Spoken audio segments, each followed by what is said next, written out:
Okay, I've about reached that there. Turns out I bought more and chopped more apricots, or sliced more apricots than I thought I would need, so we'll be eating those up tonight.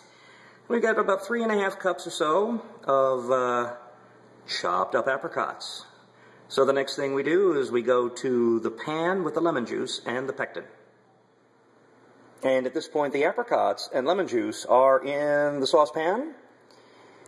And we're going to just keep that on the side. Another thing I forgot is it's going to be important is to have a ladle in order to ladle in the hot jam without killing yourself. You don't want to do it by hand because it'll be like, ah!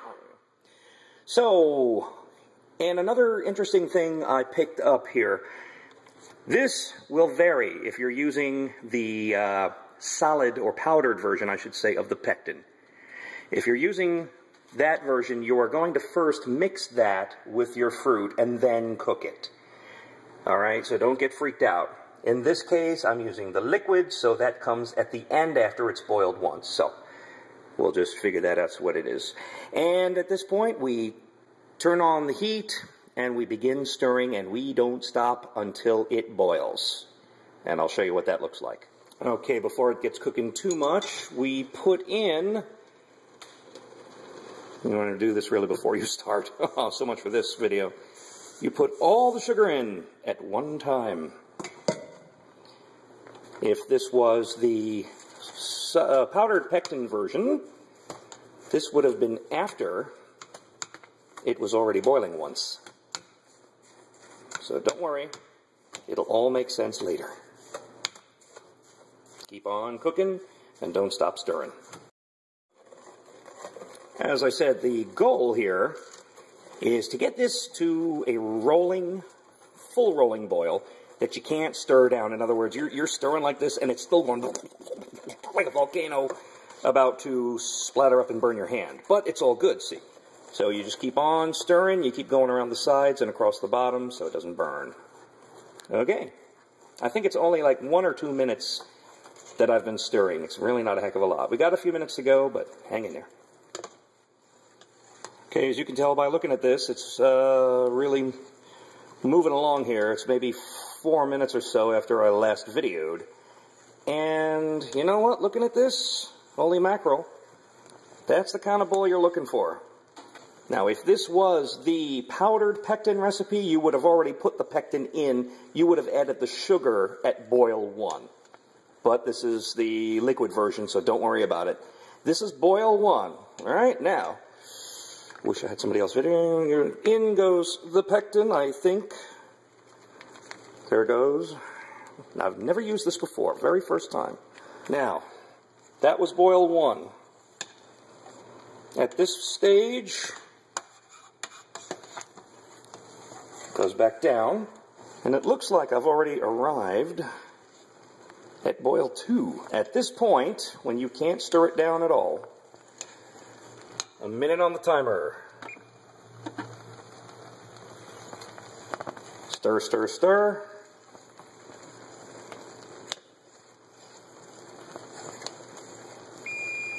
There's our minute. The pectin has been activated. It is jelly. Get it the hell off the heat. Wait for the heat to blow over. And at this point, time to fill the jars. Okay, I appear to be on my own, so gotta work a little quickly. Take a jar, clean jar, insert the funnel, have a wet paper towel handy, start scooping. This jelly is hot, so be extremely careful.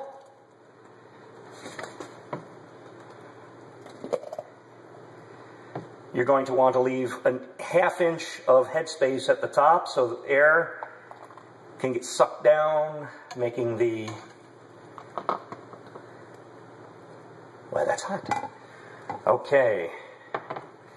Quickly wipe the rim with the hot, wet paper towel.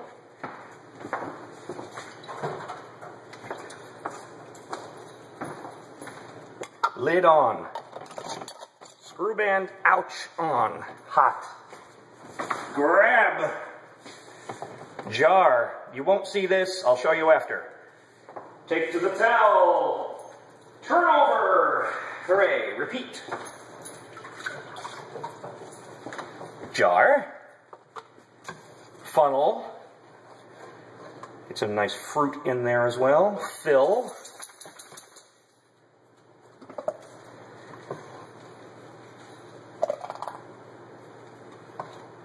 Leave a ½ inch or so of head space in the jar. Wipe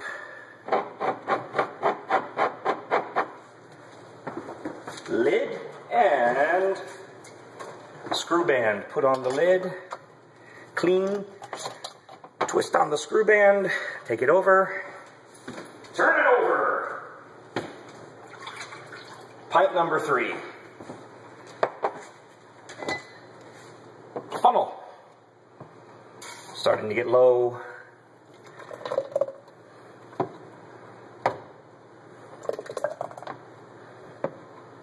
Still got some left though.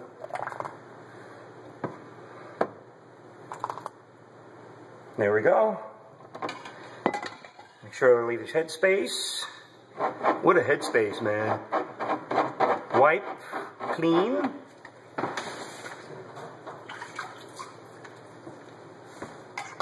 Clean lid, clean screw band, twist on hand tight, turn it over. And let's see if I can get the 4th lucky pint out of this sucker. At this point we pour. Oh, nearly had it. I will go ahead and put it over to seal, although there might be too much airspace in it. This one could always be put in the fridge to be had for yum yum sooner, but I'll go ahead and put it all together.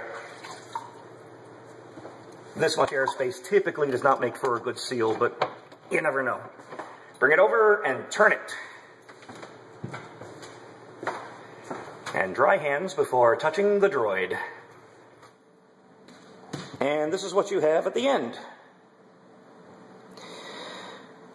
Which is about par for the course. It said 7 cups, and that's pretty much what we got. 7 cups of jam. You don't want to double a batch or have a batch. You have to make it pretty much by the instructions. Otherwise, it will not set. Sometimes it doesn't set, and you have to do it again. You can do that. You don't have to throw it away if it doesn't set. Stuff like peach, apricot, nectarine can take up to a couple of weeks to set properly, so if you make apricot or peach and it's still liquidy, don't worry about it. What's happening here is I'm doing this in lieu of putting it in the big vat of boiling water to sterilize and seal it. The jelly's hot enough that it's going to melt the rubber gasket inside that lid. So after about 5, maybe 10 minutes, I'll turn them over, and hopefully later on I'll be hearing that nice little ting saying that the vacuum has now pulled the lid down, sealed the jars. Now this may have looked like a heck of a lot of hard work, and it's not like leisure time stuff, but it's fun, and the whole satisfaction of saying, hey, I did this, great for gifts.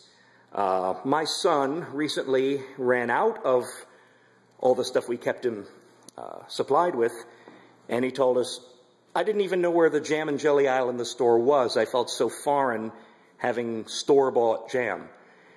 And as long as you know how to buy fruit, if you just get this procedure down, it'll be very rewarding for you, I'm sure. So we'll go back and check these pretty soon, probably in another video, but for right now we're going to put this up. And that's the Power Salad Apricot Jam. Hooray, hooray. Hope you enjoyed the little tutorial, as it were. I'm going to try to chop and edit it down so I'm not so darn boring. And once again, watch the other videos in the channel and buy some Power Salad music. And if you're in advertising, voiceguy1.com. All right. Thanks again for watching. Yay. Homemade stuff. Oh, I forgot. There's one more step, of course, is always cleanup. You gotta You know, no matter what you cook, you've got to clean it up because, you know, you leave a nasty kitchen, that's no fun for anybody. But the nice thing about making jam is that the cleanup tends to be exactly very enjoyable.